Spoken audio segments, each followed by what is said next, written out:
Here are I'm going to offer three examples of ways that I have kind of seen this Jesus showing up in surprising guises, lived out. And I hope that something in them sparks you to think of your own examples. This spring, FUMC Westfield's nurture team has been making the altar flowers each week into bouquets, and then bringing the bouquets to people who might need a little brightness in their day. I've heard from some of you who've received them how meaningful it is to be thought of, especially when life's been tough.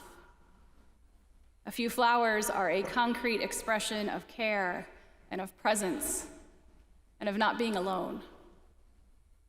Jesus shows up to us, and Jesus shows up through us.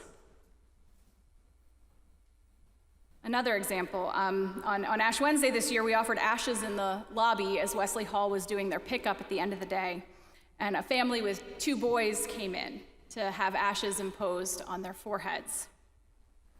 One of the blessings that I sometimes use with families is I tell them, you come from dust, you return from dust, and God's with you all along the way. God loves you all along the way.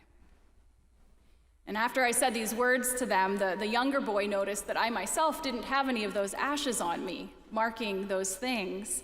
And so I asked him if he would like to impose ashes on my forehead. His eyes lit up, and he enthusiastically imposed a cross for me, which was a concrete reminder to me of God's favor and love for me too, and for each person who showed up and received ashes. Jesus shows up to us in surprising ways, just as Jesus shows up through us. And one more. Julian of Norwich was a mystic in the Middle Ages who got very sick when she was just 30 years old. And during that time, she had a vision of Jesus suffering alongside of her, which helped her endure.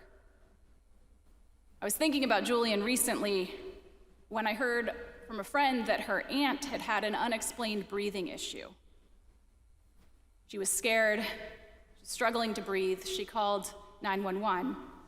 And then as she waited for the ambulance to come, she had this experience of sensing Jesus telling her that he would breathe with her, that she didn't have to be afraid because he was breathing with her. And so she focused on him, feeling that sense of warmth like a blanket wrapping around her. Jesus is always with us in surprising guises, showing up to us and through us. Our role is to fix our eyes on him, to look and listen for the good news, the release, the vision, the liberation, the awareness that we are favored by God, each one of us. So what would good news mean for you today? What would freedom look like?